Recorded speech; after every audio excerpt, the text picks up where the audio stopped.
سیدنا علی المرتضیٰ رضی اللہ تعالی عنہ کی پیدائش ہوئی تو روایات میں آتا ہے کہ وہ آنکھیں نہیں کھولتے تھے۔ حضور مبارکباد دینے گئے اور اپنے بھائی کو دیکھنے گئے تو ان کی والدہ حضرت فاطمہ بنت اسد رضی اللہ تعالی عنہا نے کہا، بیٹا پیدا تو ہوا ہے لیکن پریشانی یہ ہے کہ آنکھیں نہیں کھولتا۔ تو آقا کریم علیہ السلام نے اپنا لعاب حضرت علی المرتضیٰ کے منہ میں ڈالا تو مولا علی نے آنکھیں کھول لی۔ گویا سیدنا علی المرتضیٰ رضی اللہ تعالی عنہ نے آنکھیں کھولی تو پہلا جلوہ رخ والضحیٰ کا دیکھا۔ اس رخ نور کو دیکھا، اللہ اکبر، قربان جائیں سیدنا علی المرتضیٰ کی آنکھوں پر، جس کا پہلا نظارہ رخ محبوب تھا۔ اور پھر بچپنے کی عمر حضور کی قربت میں، حضور کی صحبت میں، حضور کی تربیت میں بسر ہوئی۔ آقا کریم علیہ السلام جب اللہ کے حکم سے اعلان نبوت فرمایا تو سیدنا علی المرتضیٰ رضی اللہ تعالی عنہ نے ایمان لانے والوں میں سر فہرست اپنا نام لکھوایا، اور آقا کریم علیہ السلام کے ساتھ پھر ہر محاذ پہ کھڑے ہوئے نظر آئے۔ سیدنا علی المرتضیٰ فرماتے ہیں کہ رسول رحمت نبی اکرم صلی اللہ علیہ وآلہ وسلم نے ارشاد فرمایا کہ اے علی، تیری مثال حضرت عیسیٰ کی ہے۔ حضرت عیسیٰ کا ماجرا یہ تھا کہ ان سے دو طرح کے لوگوں کا معاملہ ہوا اور دونوں گمراہ ہوئے۔ ایک وہ جنہوں نے حد سے زیادہ ان سے محبت کی اور اس قدر بڑھا چڑھا دیا کہ انہیں اللہ کا بیٹا قرار دے دیا، اور دوسرے یہودی تھے جو اس قدر بغض رکھا سیدنا عیسیٰ علیہ السلام سے کہ ان کے قتل کے درپے ہوئے، ان کی ماں پہ تہمت لگائی۔ سیدنا علی المرتضیٰ فرماتے ہیں کہ میرے حضور نے فرمایا تیری مثال بھی حضرت عیسیٰ کی، تیرے معاملے میں آ کر بھی دو لوگ برباد ہوں گے، ایک محبت کی وجہ سے برباد ہوں گے، ایک بغض کی وجہ سے برباد ہوں گے۔ ایک محبت میں ایسے افراط کریں گے، اس قدر محبت میں تجاوز کر جائیں گے، حد سے بڑھ جائیں گے کہ وہ کہیں گے تیرے بارے جو نہیں کہنا چاہیے۔ حتیٰ کہ سیدنا علی المرتضیٰ رضی اللہ تعالی عنہ کی محبت میں لوگوں نے تمام صحابہ پر سب و شتم کو جائز سمجھ لیا، اور ایک طبقہ ایسا بھی ہے جو سیدنا علی المرتضیٰ رضی اللہ تعالی عنہ کو خدا اور الہ کہتا ہے۔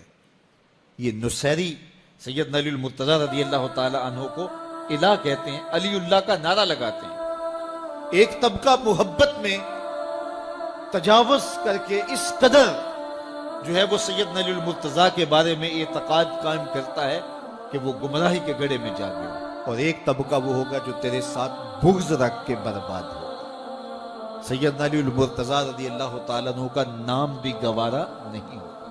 سیدنا علی المرتضیٰ کا نام لیا جائے تو طبیعت میں بے چینی اور اضطراب پھیل جائے گا۔ اور ایک طبقہ ایسا ہے نواسب کا، نواسب باقاعدہ 10 محرم کو سیدنا علی المرتضیٰ رضی اللہ تعالی عنہ کے شہزادے کی شہادت کے دن کو عید کے طور پہ منایا کرتے ہیں۔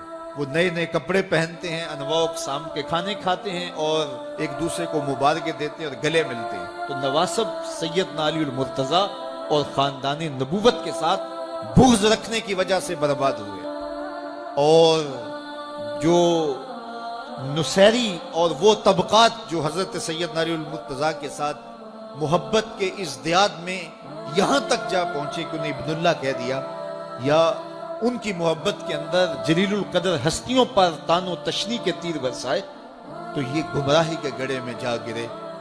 تو میں کہتا ہوں انہیں مبارک ہو جو سیدنا علی المرتضیٰ رضی اللہ تعالیٰ عنہ کے ساتھ وہ پیار کرتے ہیں جو شریعت اسلامیہ، شریعت بیضا کا تقاضا ہے، جس سے رسول اللہ کی آنکھیں بھی ٹھنڈی ہوتی ہیں، اصحاب رسول کی آنکھیں بھی ٹھنڈی ہوتی ہیں، اور اہل بیت رسول کے دلوں کو بھی قرار پاتے ہیں۔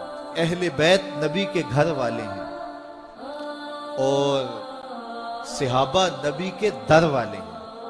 ہم کہتے ہیں گھر والوں تمہیں بھی ہمارا سلام اور در والوں تمہیں بھی ہمارا سلام. کتنے لوگ تھے جو ہمارے ساتھ چلتے ہوتے تھے.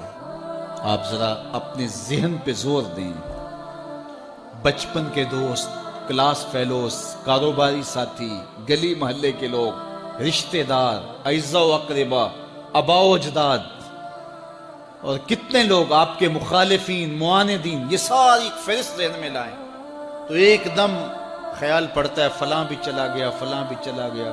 کوئی سال کے بعد اچانک کوئی بات یاد آتی ہے تو یاد آ جاتا ہے، کوئی 6 ماہ کے بعد یاد آتا ہے.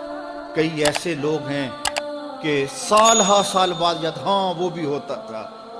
مٹی کا رزق بن گئے، قصہ پارینہ بن گئے. کہانی تو اتنی سی ہے نا، جو اکڑ اکڑ کے چلتے تھے آج وہ مٹی کا رزق بن گئے. جو اپنے بدن پہ چٹکی مٹی بھی نہیں پڑنے دیتے تھے آج ان کے کفن بھی تار تار ہو گئے. حضرت غوث اعظم فرماتے ہیں قبرستانوں میں جا کے دیکھو کیسے کیسے حسینوں کی مٹی خراب ہو رہی ہے. اللہ اکبر. بدن خاک میں مل گئے، ہڈیاں چور چور ہو گئی، ریزہ ریزہ ہو گئی. قبروں کے نشان بھی مٹ گئے، کتبے بھی ٹوٹ گئے. مٹ گیا مشتاق دل سے رنگے یاد رفتگاں. پھول مہنگے ہو گئے، قبریں پرانی. کون کسی کو یاد کرتا ہے؟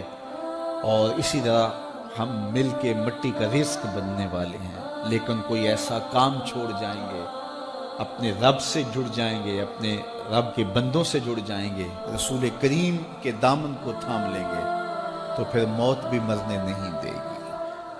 پھر سر خرو اور سر بلند ہوں گے، پھر عزتوں کے تاج سروں پہ رکھے جائیں گے، وقار کی مسند پہ بٹھائے جائیں گے. فقیر نام تنا دا باؤ، قبر جنہ دی جیوے ہو.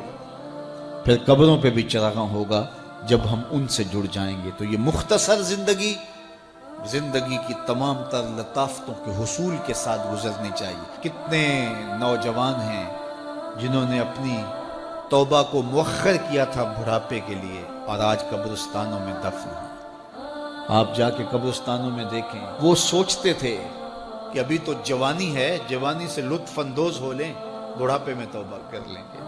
لیکن بڑھاپا نہیں آیا، موت آ گئی. موت تو برحق ہے، یہ تو آ کے رہنی ہے، لیکن بڑھاپا لازمی نہیں ہے کہ ضروری آئے. حضرت امام غزالی نے ایک بڑی خوبصورت بات لکھی. فرماتے ہیں معاشرے میں نظر دوڑا کے دیکھو، زیادہ بچے ہیں، زیادہ جوان ہیں یا زیادہ بوڑھے ہیں؟ تو کہا آپ کو بچے زیادہ ملیں گے. ہر گھر میں دیکھ لیجئے، بچے زیادہ ہوں گے، جوان ان سے کم ہوں گے، بوڑھے ان سے کم ہوں گے. تو اگر بوڑھے تھوڑے ہیں، جوان زیادہ ہیں، تو غزالی فرماتے ہیں پھر بات سیدھی سیدھی ہے، بڑھاپے تک کوئی کوئی پہنچتا ہے، زیادہ جوانی میں چلے جاتے ہیں. اور کہا کہ اگر جوانوں سے بچے بھی زیادہ ہیں تو پھر اس کا مطلب بھی سیدھا سیدھا ہے کہ جوانی تک سارے نہیں پہنچتے، بہت بچپن میں چلے جاتے ہیں. غرہ کس پہ، ناز کس پہ، غرور کس پہ، تکبر کس پہ؟ تو یہ مختصر زندگی جو اللہ کی امانت ہے، اس کو اللہ کے نام پہ گزارو. جو بیت گئی وہ بیت گئی، وہ تو منہا ہو گئی زندگی سے. وہ مجھے رات سے کچھ لوگ میسج بھیج رہے ہیں کہ آج 16 مارچ ہے اور آپ کا پیدائش کا دن ہے، مبارک ہو. اللہ سب کو جزا دے. لیکن میں آج اپنی چھوٹی بیٹی کو بھی کہہ رہا تھا، وہ مجھے بولی کہ ابو آپ کو مبارک ہو. تو میں نے کہا کہ آپ ہاتھ اٹھا کے اللہ کی بارگاہ میں دعا کرو کہ اللہ آپ کے باپ کے 46 سال کے گناہ معاف کر دے. یہ تو زندگی گزر گئی ہے، 46 سال میرے ہاتھ سے نکل گئے ہیں. میں الٹا بھی لٹک جاؤں تو یہ میرے ہاتھ نہیں آ سکتے. اگر میں نے اچھے گزارے ہیں تو مجھے مبارک ہو اگر قبول ہو گئے ہیں، اور اگر اچھے نہیں گزرے تو مجھے توبہ کرنی چاہیے. زندگی کی کوتاہیوں سے توبہ کرنی چاہیے. ہم سمجھتے ہیں ہم بڑے ہو رہے ہیں، حقیقت میں ہم چھوٹے ہو رہے ہیں. ہم اپنی زندگی کے اہداف طے کریں، زندگی کے مقاصد طے کریں. ساری زندگی اس کے گرد سفر کرنی چاہیے. کئی لوگ ساری زندگی گزار دیتے ہیں، ان کو ساری زندگی راستے نہیں ملتا کہ جانا کدھر. وہ کیوں؟ وَأَضَلُّ السَّبِيلَ. اللہ فرماتا وہ بھٹکے ہوئے مسافر ہوتے ہیں. اللہ سے راستہ مانگو، آہستہ چلو لیکن منزل کا تعین کر کے بڑھو. بڑھتے رہو، منزل تمہارا استقبال کرے گی. آج مشکل ہے تو کل آسانیاں ہوں گی. تو یہ زندگی تیزی کے ساتھ کٹ رہی ہے. لمحہ لمحہ میں اور آپ موت کے قریب ہو رہے ہیں. قبل اس سے کہ وہ وقت آئے کوئی حجت باقی نہ رہے. مجھے اور آپ کو اپنی آخرت کی تیاری کی کوشش کرنی